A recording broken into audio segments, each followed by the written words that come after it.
ওমানোর শ্রম মন্ত্রণালয় জুনের 23 তারিখ প্রকাশিত বিজ্ঞপ্তিতে প্রবাসী হলরে মেয়াদোত্তীর্ণ হাজার ভিসা নবায়ন এবং নিয়োগকর্তা পরিবর্তনের ক্ষেত্রে বিয়াক রহমর ভিসা নামার মেয়াদকাল এবং অন্যান্য অনুমোদন করা হয়। ব্লক প্রাপ্ত হলার ভিসা পরিবর্তনের ক্ষেত্রে আগর নিয়োগকর্তার হনর রহমর অনুমতির প্রয়োজন আর নইব। নতুন নিয়োগকর্তা শ্রম মন্ত্রণালয়ের ওয়েবসাইট সেবা সেন্টারের মাধ্যমে ভিসা পরিবর্তনের আবেদন করলে স্বয়ংক্রিয়ভাবে ভিসা পরিবর্তনের অনুমোদন দেয়া হইব। ফলে নতুন নিয়োগকর্তার পক্ষতুন পুনঃনিকৃত কর্মীর কোডনাজি পূর্বর ভিসার পরিবর্তনের ব্যাকরহমর কার্যক্রম সম্পন্নকরণ সম্ভব। দূতাবাসের তুন নিজের নামর রিচেক পাসপোর্ট মেয়াদ বৃদ্ধি করে ভিসা নবায়নও গড়িত পারিব।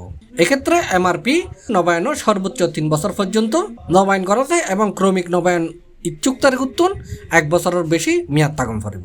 এই সুবিধান আগামী 31 জুলাই পর্যন্ত বলবৎ থাকিব প্রবাসী হললাই। জুলাইয়ের 3 তারিখ বাংলাদেশ দূতাবাস মাস্কডর এক বিজ্ঞপ্তির মাধ্যমে ব্যাকুনরি এই বিষয়ান জানাই দিয়ে হই এবং ওমানত বসবাসরত অবৈধ বিয়াক বাংলাদেশি প্রবাসী হলরে এই সুযোগ গ্রহণ করি বৈধ পথে ওমানত বসবাস করিবার লাই অনুরোধ জানানো হই বাংলাদেশ দূতাবাস মাস্কডর পক্ষতুন।